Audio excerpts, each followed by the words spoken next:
anybody had those Bible books and blue Bible books from back in the day? You know, it was like a set of them. And they had pictures in the, y'all know what I'm talking about? And they have pictures in the books, and they had Noah's Ark. You know, of course it was white folks that was portrayed inside these books. That's a lie itself. But in addition to that, going into the ark, they had two animals going in. They just had two animals going in.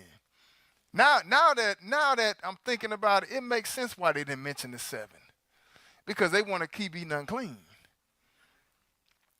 But notice what it says in verse 2, because people like to say, well, you know, the dietary law, that's the law of Moses. You know, this here is before the law was introduced, sisters and brothers. This is Noah, ain't it?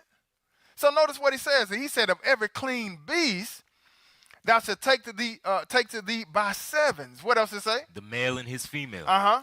And of the beasts that are not clean by two, the male and his female. Go ahead. Of fowls also of the air by sevens, the male and the female, to keep seed alive upon the face of the earth. That's right. And these clean beasts, guess what they're going to be for? They're going to be for us to consume, sisters and brothers. So obviously we're going to need more of them, right?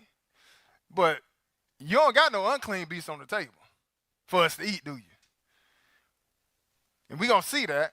But he say, look, of every clean beast thou shalt take to thee by sevens, the male and his female, and of beasts that are not clean by two.